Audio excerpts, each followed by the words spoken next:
Remember, kids, we don't get rained out, we get rained on. Another white one. This one is a Chrysler Town and Country with another alternator. Battery looks bad. I could tell from it's being swelled up bigger in the size of my head.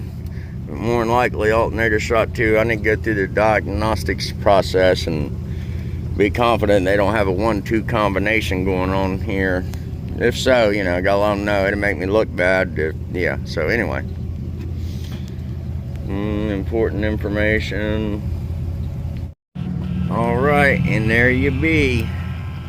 Yep, I thought so. Experience, it's a great thing. Right, let's see here. That's with the boost box on it. Without her, that bad battery's only got 6 something. Let's see what happens. Let's see what happens. Alright, power up on, all the accessories are off. Ooh, that's a bad battery.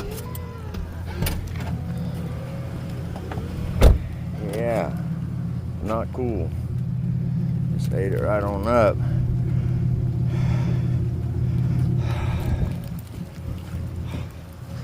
Starter was a clicking and a flipping to get all. Try it one more, give her another go. I'm gonna have to pull that battery out. It's so bad it's got a shorted cell on the inside of it. Let me get that thing unhooked.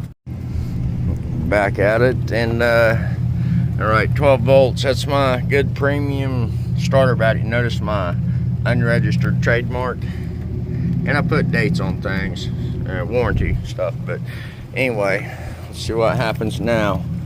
What's her 12.2? Oh boy. I told him it was up for a 1-2 combo. That battery was bad. I didn't think she was that bad.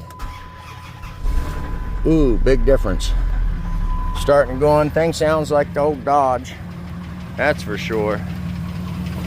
Hey, alternator works. Thing's knocking something off. This thing's about to blow.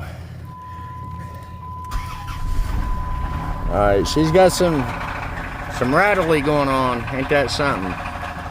Yeah, probably won't last much longer, but my job's done. And it had oil in it, by the way.